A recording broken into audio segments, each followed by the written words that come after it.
정말 공부 하나도 안 하고 시험 당일날 2시간, 1시간 보고 가서 시험 보고 이런 벼락치기는 아니라고 먼저 말씀을 꼭 드리고 싶어요. 시험이라는 거를 보기 위해서 가장 최소한으로 시간을 들여서 할 수 있는 공부 방법이라고 얘기를 할 수 있고, 공부를 잘하는 학생이라면 누구나 각자의 요령을 가지고 있고, 그 요령들은 알고 보면은 사실은 겹치는 공통 분모가 굉장히 많다. 먼저 가장 중요한 거는요, 안녕하세요. 저희는 스카이 부부의 이주 완성 벼락치기 공부법이라는 책을 최근에 낸 안예찬 고선희입니다. 부부입니다. 저희가 스카이 부부라는 이름에서 알 수 있듯이 아내는 서울대를 졸업했고 저는 이제 고려대를 졸업을 해서 스카이 부부다 이렇게 명명을 좀 해봤고요. 저 같은 경우에는 강남 다음에 목동이라고 그러잖아요. 그래서 저는 목동에서 자랐는데, 목동의 많은 학원가들 사이에서 학원을 다니지 않고 혼자서 대부분 공부를 했어요. 중학교 때 잠깐 다녔다가 오히려 거기 친구들이랑 노느라고 점수가 오히려 떨어져가지고 그 이후부터는 학원을 다니지 않고 혼자서 공부를 했습니다. 저는 사실 되게 건강하고 그런 스타일이 아니었어가지고 계속 아프고 이러니까 저희 어머니가 제가 시험 공부하면은 막 불 끄고 그러셨어요. 그냥 자야 된다고. 지금 공부를 막 이렇게 강요하는 그런 분위기가 전혀 아니었고, 어려서부터 그냥 뭐 책 많이 읽고 막 하긴 했지만 딱히 막 성적 줘야 된다, 좋은 대학에 가야 된다 이런 분위기가 전혀 아니었기 때문에 굳이 약간 이런 마음이 있었고요. 또 한 가지는 제가 전체 평균으로 봤을 때 고등학교를 내신을 1등급 정도로 해서 졸업을 했는데, 그게 한 번에 확 뛰는 계기가 있었거든요. 그게 이제 고등학교 1학년 겨울방학이었는데, 그때 어떤 계기인지는 잘 기억이 안 나지만 학원을 원래는 방학 때는 친구들끼리 같이 다니잖아요. 근데 그때는 뭔가 약간 선생님이 뭐 다른 거를 좀 시키셨나? 그래가지고 방학 때 그냥 저 혼자 공부를 했어요. 근데 그 시기를 기점으로 성적이 많이 올라서 제가 생각했을 때 학원을 다닌다고 성적이 오르는 게 아니구나, 이거를 좀 깨닫게 돼가지고 자기주도 학습을 하게 됐습니다. 저도 정말 보통의 학생, 평소에 공부하기 싫어하고 이제 학교 갔다 오면은 늘 게임하고 그렇게 시간을 보냈었는데, 저도 성적이 꾸준히 좀 이렇게 상승을 했는데, 제가 했던 방법은 벼락치기로 사실은 학창 시절을 보냈고, 그게 학창 시절뿐만 아니라 대학 가서도, 고등학교 때까지는 뭐 벼락치기를 할 수 있어도 정말 공부 잘한다는 고려대 다닐 정도의 그런 학생들 사이에서도 이게 먹히나 생각을 했는데 이제 되더라고요. 벼락치기란 게 결국은 시험을 준비하는 데 있어서 누구나 공부 적게 하고 싶잖아요. 가장 적은 시간을 들여서 정말 좋은 원하는 성적을 얻을 수 있는 그런 방법이라고 생각을 하는데, 그래서 이제 저 같은 경우에도 대학 입시를 할 때 내신 점수로는 거의 만점을 받았고, 대학 가서도 성적 장학금도 받고 꽤나 우수한 성적으로 또 졸업을 할 수 있었던 것 같고, 그래서 이제 공부나 이런 데 있어서는 벼락치기가 정말 저한테 있어서는 8할 이상이다, 그렇게 얘기할 수 있을 것 같아요. 저도 비슷한 맥락이긴 한데, 공부 내신 벼락치기로 많이 했어요. 근데 이게 공부를 잘하고 싶어서 이걸 시작했다기보다는 다들 다이어리 꾸미기 하는 것처럼 글씨 쓰는 거 좋아하잖아요, 여학생들. 그래서 그거 하는 것처럼 요약노트를 만드는 걸 혼자 하다가 이거 되게 재밌네? 이런 생각이 들어가지고 그거를 조금 열심히 해볼까? 해가지고 하다가 요약노트 하니까 성적이 오르네? 라고 해서 가게 되는 계기긴 한데, 사실 그 요약노트를 만드는 시간이 굉장히 짧았어요. 한 2, 3주? 길어봐야 3주 정도였기 때문에 결론적으로는 벼락치기였다라고 말할 수 있을 것 같고, 이제 같은 맥락에서 저는 사실 지금 자동차회사 다니는데 문과 출신이거든요. 이제 저희 입사를 하면은 정비기능사를 따야 돼요. 근데 제가 그때 운전면허도 없었어요. 근데 당장 시험을 필기를 봐야 되는데, 공부를 해서 알 수 있는 수준을 약간 넘어서는 그런 챌린징한 것이긴 했지만 또 벼락치기 방법으로 통과했습니다. 인생에 계속 시험이 있기 때문에 이거를 학창 시절에 체득해두는 게, 인생 살면서 뭐 승진 시험도 있고 뭐 토익 시험도 있고 어학 시험도 있고 시험은 계속 있으니까 저는 벼락치기 공부법에 도움을 많이 받았습니다.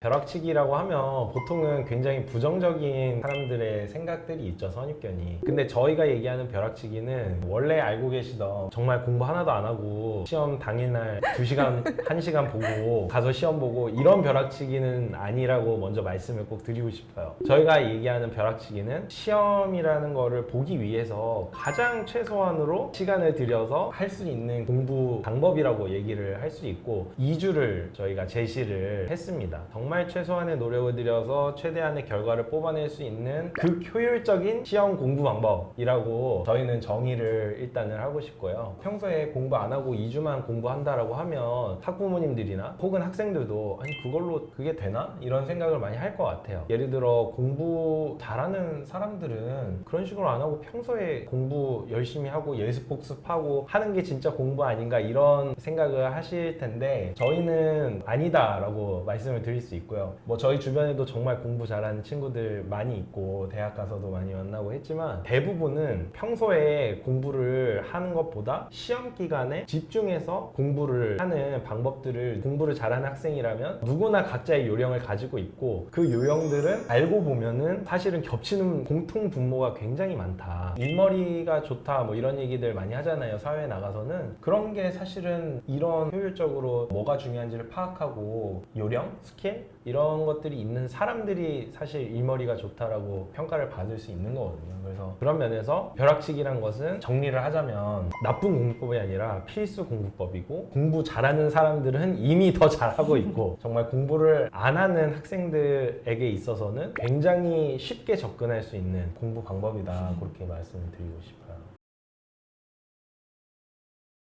그래서 일단 시험을 준비하기 위해서 먼저 가장 중요한 거는요. 일단 수업 시간은 잘 들어야 된다. 이게 전제 조건이에요. 저희 친구 중에서는 사실 현직 교사 친구들도 많이 있는데 그 친구들이 얘기하는 게 자기네들이 봤을 때 수업 시간에 너무 이해 안 되는 광경들을 많이 목격한다는 거예요. 그게 뭐냐면 수업 시간에 수업을 안 듣고 학원 숙제를 하는 학생들이 있다는 거예요. 근데 너무나 비효율적인 공부 방법이죠. 왜냐하면 시험을 누가 내냐? 학원 1타 강사 선생님이 시험을 내는 학교는 없죠. 결국은 수업 시간에 수업을 하시는 선생님이 문제를 내는 저자이기 때문에 이 저자 직강의 수업을 안 듣는 거는 정말 비효율적인 공부로 들어가는 거다. 일단 그렇게 말씀을 드리고 싶어요. 뭐 3주 할 수도 있고 1주 할 수도 있는데 저희가 생각했을 때 2주가 가장 좋다 말씀드리는 이유는 3주도 깁니다. 사실 평소에 공부 잘 안 하고 이렇게 공부에 특별한 요령이나 흥미가 없는 학생들이 3주 전에 공부하기에는 아직도 그 시험 전에 어떤 집중력과 공부를 하고자 하는 어떤 그런 스트레스 지수가 그 정도까지 높아지지 않아요. 그래서 효율적으로 공부하기 좀 어려울 수 있다. 그리고 1주는 너무 시간이 없어가지고 시험을 잘 보기 위한 충분한 공부량을 채우기에는 너무나 적다. 그래서 2주가 좀 적당하다. 일단 저희는 말씀을 드려요. 시험 기간이 2, 3주 정도 남았을 때부터 해야 되는 거는 뭐냐면 첫째는 가장 중요한 거는 시험 범위를 파악을 해야 되는 거죠. 두 번째로는 가용 시간을 확보하는 게 중요할 것 같아요. 특히나 학원을 이미 다니고 있는 친구들은 이게 중요한데요. 2주 완성이라고 말씀드렸잖아요. 2주의 벼락치기를 해서 좋은 성적을 내려면은 그만큼 혼자 공부하는 시간이 필요한데요. 학원을 이미 다니고 있는 학생들은 대부분 이때 학원에서 막 오히려 막 보충 수업 같은 것도 하고 각 학원들은 자기가 가르치는 과목이 제일 중요하기 때문에 학생의 전체적인 공부해야 되는 양과 수준과 상관없이 보충 수업 같은 것도 하고 그래요. 근데 저는 강력하게 추천드리는 거는 이제 2주 동안에는 오히려 학원 자체를 아예 안 나가는 거를 권장을 드리고 정말 가야 된다고 하면은 정말 최소한만 해서 내가 혼자서 내 계획에 따라서 공부할 수 있는 시간을 확보를 하는 거 그거를 굉장히 중요하게 말씀을 드립니다. 첫째 주의 포인트는 뭐냐면 크게 두 가지입니다. 하나는 필기를 완성하는 거. 저희 벼락치기를 할 때 반 이상 중요도를 차지하는 게 바로 필기입니다.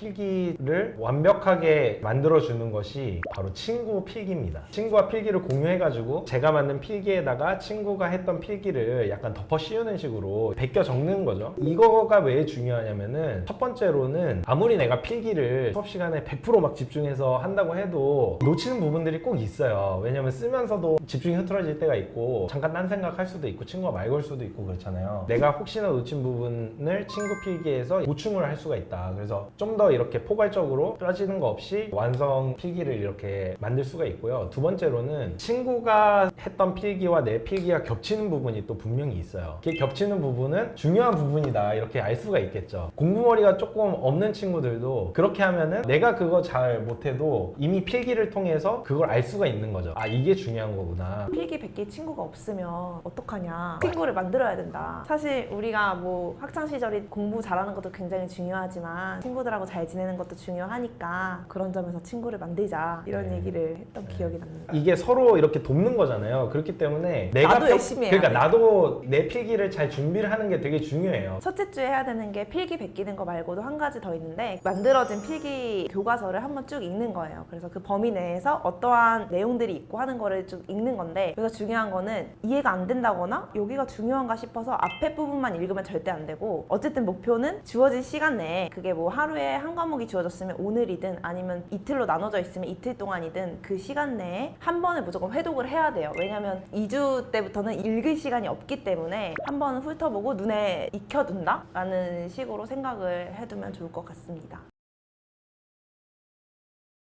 그럼 이제 둘째 주에 포인트가 있는데요. 요약 노트를 모든 과목에 대해서 만든다는 게 포인트입니다. 일단은 둘째 주 시작하기 전에 생각을 해야 될 거는 첫째 주의 진도에 따라서 둘째 주에 만약에 조금 더 시간을 투여해야 되는 과목들이나 이런 게 있다고 하면은 계획 세웠던 거를 조금 조정을 일단 할 필요는 있어요. 그래서 둘째 주에도 그 6일 동안에 모든 과목을 최대한 균등하게 매일매일 공부할 수 있도록 조정을 할 필요가 있으면 그렇게 하면 된다. 일단 그걸 말씀드리고요. 요약 노트를 이제 만들어야 되는데 요약 노트를 만드는 거를 추천드리는 이유는 크게 두 가지가 있어요. 하나는 요약 노트를 만드는 과정 자체가 굉장히 좋은 공부법이에요. 왜냐하면 요약 노트를 만들려면 내가 이렇게 보면서 중요한 부분을 파악을 해서 그거를 체계적으로 예를 들어 이제 뭐 대단원, 중단원, 소단원 이런 식으로 체계를 구조화시키면서 정리를 내가 직접 하는 그 과정 자체가 시험 범위에 대한 이해를 하고 그리고 이거를 내 머릿속에 구조화하는데 굉장히 좋은 공부법입니다. 그렇기 때문에 요약 노트를 만드는 거를 추천을 드리고 두 번째는 만든 요약 노트가 그 시험 전날과 당일에 굉장히 효율적으로 공부를 할 수 있도록 해주는 좋은 자료가 돼요. 요약노트 만들 때 제가 조금 어려웠던 거는 대부분의 글씨 예쁜 여학생들이 가진 그런 문제점일 수도 있는데 이 요약노트를 예쁘게 만드는데 집착하면 안 돼요. 그러니까 요약노트 했는데 뭐 약간 조금 틀렸거나 이 뭉터기가 저기로 가야 되는데 이렇게 하는 부분들이 있을 때 아 그럼 나 처음부터 다시 시작 다 찍고 이렇게 하면은 안 되고 요약노트는 그냥 이번 시험 한번 보고 넘어가는 거지 나의 다이어리가 아니니까 그냥 한번 다시 볼 수 있을 정도로만 하면 좋다. 그리고 이제 둘째 주 시작하면서 계획을 조정하는 얘기를 했잖아요. 근데 계획을 조정하는 게 어려운 친구들이 있어야 내가 이거대로 해야 되는데 못했네 어떡하지 하다가 그냥 다 안 하게 되는 경우도 있거든요. 그래서 그런 친구들은 계획을 세울 때 나의 성향이 어떤 성향인지를 좀 파악을 하고 내가 조금 계획이 한번 세워지면 이대로 꼭 해야 되는 사람이다 라고 하면 계획의 수준이 내가 생각하는 실현 가능한 수준보다 좀 낮아야 돼요. 이거는 분명히 할 수 있다 수준이 돼야 이 계획 때문에 아무것도 못하는 상황을 막을 수 있기 때문에 그런 것들이 조금 조정을 해가야 되고 반대로 계획이 없으면 공부 안 하는 또 친구들이 있으니까 만약에 나는 계획이 있으면 그래도 그 계획대로 그것대로 한다라고 하는 그런 친구들 같은 경우는 조금 더 이제 챌린징한 목표를 도전적으로 좀 세워가지고 그걸 좀 따라가도록 해본다 이런 식으로 조금 조정을 하는 게 좋을 것 같습니다. 둘째 주가 지나가면 어느새 시험 전날이 될 겁니다. 시험 전날은 이제 공부를 해야 될 때입니다. 그래서 집중해서 정말 공부를 해야 된다는 마음가짐으로 임해야 되는 거고요. 시험 전날에는 오히려 저 같은 경우에는 좀 더 편했어요. 집중하기가. 왜냐면 시험 봐야 될 과목이 명확하고 공부를 할 자료들도 이제 어느 정도 준비가 됐으니까 이제 이걸 공부를 하면 된다 이런 마음가짐을 가지고 하시면 되는데 전날에 시험 공부를 할 때 굉장히 중요한 거는 반복입니다. 심리학적인 연구 결과이기도 한데요. 저희가 계속 마음 편하게 한번 쭉 보고 그 요약 노트를 만들고 하라고 말씀드린 가장 큰 이유는 뭐냐면 내가 100% 완벽하게 한 번 보는 것보다 그냥 설렁설렁 이제 여러 번 보는 게 훨씬 더 기억을 하는데 도움이 돼요. 그래서 한 번을 보는 것보다 반복을 하는 게 중요하고 그거를 이제 시험 전날에 하면 되는데 예를 들어 저희가 이제 요약 노트를 만들었어요. 근데 사실은 2주 차에 요약 노트를 완성을 못했을 수도 있어요. 저희는 계속 이제 못했을 가능성을 말씀을 드리는 이유가 처음 하다 보면은 우리가 계획은 세웠지만 그렇게 하지 못하는 경우들이 생길 수 있거든요. 저 같은 경우도 그랬고, 그렇기 때문에 만약에 요약 노트를 못 만들었으면은 완성을 해야 되고, 바로 전날에는 완성을 한 다음에 한번 쭉 이렇게 요약 노트를 공부를 해야 된다. 일단은 그걸 목표로 하셔야 되고, 요약 노트를 공부를 할 때 중요한 방법은 뭐냐면 인출 연습이라고 하거든요. 내가 공부한 게 내가 꺼낼 수 있는지를 연습을 해야 되는데, 아무리 많이 집어넣어도 시험 볼 때 못 꺼내면은 시험을 못 보잖아요. 인출을 하는 게 굉장히 중요하고 좋은 성적을 받는데 또 좋은 방법이라는 또 연구 결과가 있어요. 인출 연습을 하면서 그때 틀렸을 때 오히려 다시 공부하면 더 좋아요. 왜냐하면 틀렸다는 맥락이 있기 때문에 다시 공부하면서 나중에는 더 그게 기억에 남기 훨씬 좋다. 그런 말이 있어요. 뭐냐면 전날 본 사람 못 이긴다. 아, 그리고 이때 포기를 하려는 학생들이 꼭 있어요. 예를 들어 좀 주요 과목 영어랑 한자, 뭐 체육 뭐 이런 게 있다. 그러면은 주요 과목이 중요하니까 한자는 포기한다. 뭐 이러면서 포기하고 막 영어만 하는 친구들이 있는데, 저는 그거를 추천하지 않습니다. 왜냐하면 이 공부 효율성이라는 게 있어요. 점수 효율성이라는 게 있어가지고 80점에서 90점, 100점 맞는 것보다 20점, 30점에서 70점 만드는 게 훨씬 쉬워요. 그러니까 조금의 노력을 들여가지고 더 좋은 점수를 낼 수 있기 때문에 이거를 둘 다 포기하지 않고 그래도 한 번은 잘 보고 넘어가는 게 굉장히 전체적으로 좋은 점수를 받는데 중요하고, 이게 왜 중요하냐면 나중에 우리가 대학을 갈 때 대학마다 입시 뭐 보는 이제 뭐 요강. 내신 요강이나 이런 거는 다 다를 수 있죠. 어떤 곳은 뭐 주요 과목만 되게 중요하게 볼 수도 있고 아니면 전체적으로 다 중요하게 볼 수도 있는데, 이거를 지금 시점에서 내가 알 수가 없단 말이에요. 일단은 다 가지고 가는 게 굉장히 중요하다. 이때부터 막 뭐 이것만 해야겠다 하면은 나의 선택의 폭이 굉장히 좁아질 수 있기 때문에 이때 포기하지 않고 다 이제 가지고 가는 게 굉장히 중요하다 말씀을 드립니다. 저는 일단 잠은 무조건 자기를 추천을 드려요. 3시간은 꼭 자면 좋겠다 말씀을 드리는데, 왜냐하면 잠을 자면서 우리가 잘 때 막 이렇게 체력을 회복하는 것 뿐만 아니라 뇌에서도 내가 이렇게 그 당일날에 이제 내 머릿속에 들어왔던 거를 정리하고 기억으로 저장하는 그 과정이 잘 때 일어나거든요. 그렇기 때문에 잠은 꼭 자야지만 된다. 그리고 잠을 자는 시점도 굉장히 중요한데, 그 시점을 어떻게 해야 되냐. 예를 들어 다 내가 생각하는 만큼 이렇게 다 못 봤을 수가 있잖아요. 근데 너무 졸려. 그래서 막 이렇게 꾸벅꾸벅 하면서 이렇게 하는 시간이 딱 생기는데, 그때 너무 졸리다 그러면은 그때는 자는 게 낫습니다. 왜냐하면 그때 공부하면 반은 거의 졸고 있기 때문에 효율적이지가 않고, 오히려 그냥 그때 뭐 3시간이든 1시간 반이든 수면 주기가 1시간 반 단위이기 때문에 1시간 반, 3시간, 4시간 반 이 단위로 이제 자야 되는데, 어쨌든 필요한 만큼 어느 정도는 자고 그 다음에 일찍 일어나가지고 공부를 하는 게 훨씬 효율적이다. 이거는 큰 시험 갈수록 더 커지는 문제긴 한데, 시험 때 너무 긴장하는 친구들이 있어요. 가슴이 떨리고 막 손에 땀 엄청 나가지고 손 때문에 이걸 못하고 막 이런 친구들이 있는데, 그런 친구들한테는 저희가 행동 요령 같은 거를 미리 만들어서, 예를 들면은 시험 전에 나는 손수건은 어디다 놓을 거야, 나는 머리는 묶을 거야, 되게 단순한 건데 이걸 해서 괜찮아진 경험이 쌓이면 그 다음에는 이것만으로 좀 안심이 돼서 괜찮아지거든요. 그래서 그런 것들을 조금 팁으로 추천드립니다.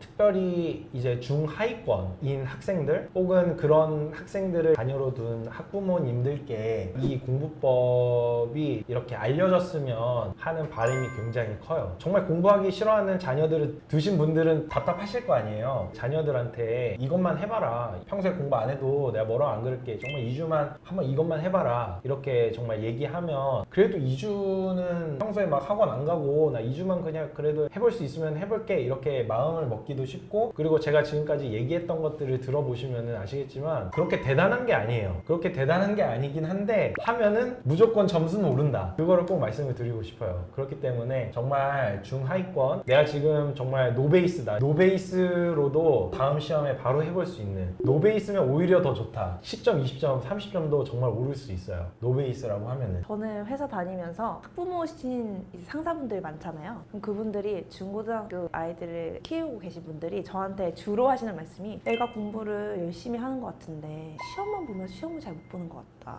이런 말씀 많이 하세요. 제가 그때 드렸던 말씀도 뭐였냐면은 공부를 열심히 하는 것과 시험을 잘 볼 수 있는 방법은 정해져 있다. 사실 공부는 왕도가 없는데 시험에는 왕도가 있다. 그렇기 때문에 공부 방법에 조금 확신이 없으신 분들, 뭔가 하고 있는 것 같은데 이렇게 하면 시험 잘 볼 수 있나? 성적 잘 나오나? 이거에 대한 확신이 없는 분들한테 좀 추천드리고 싶어요. 왜냐면 뭔가 성적이 이미 잘 나오고 있는 친구들도 확신이 없을 수 있거든요. 그럼 계속 공부하면서 이렇게 하는 게 맞나? 틀렸나? 이거 하느라 낭비되는 시간하고 에너지가 너무 많아요. 근데 이걸 한번 보고 나면 맞네, 이 방향이 맞구나, 이걸 확인할 수도 있고, 또 아예 몰랐던 사람들 같은 경우는, 학생들 같은 경우는 이거 보면서 이렇게 하면 되겠다라고 해서 청취할 수 있는 정도의 난이도? 이거를 해서 뭔가 무슨 의대 가자, 서울대 가자 이게 아니고, 내가 당장 이만큼의 시간을 들였을 때 이만큼은 성취할 수 있을 것 같다, 이만큼은 할 수 있을 것 같다, 내가 할 수 있을 것 같은, 실행할 수 있을 만큼의 난이도를 주고 있기 때문에 이제 그런 분들한테 좀 추천드립니다.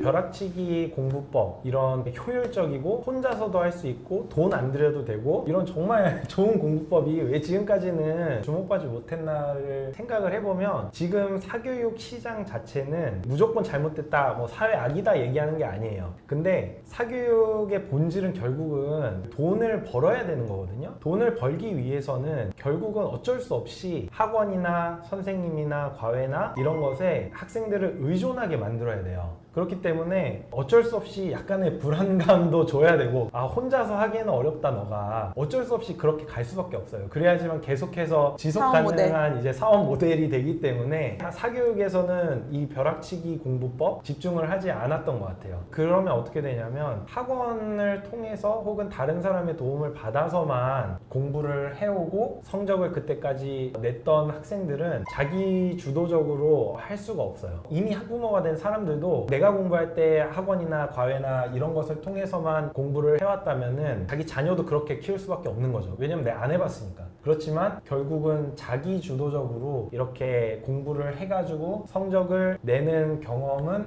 무조건 필요하다. 왜냐하면 결국은 공부는 자기가 하는 거기 때문에 내가 부족한 부분을 알고 그것만 공부를 하는 게 가장 효율적이지, 아무리 학원에서 레벨 테스트를 해도 내가 아는 것도 얘기하고 내가 모르는 것도 얘기한단 말이에요. 그냥 거기에 앉아있는 시간은 오롯이 나를 위해서만 쓸 수 있는 시간이 아니기 때문에 가장 효율적인 방법이 될 수가 없는 겁니다.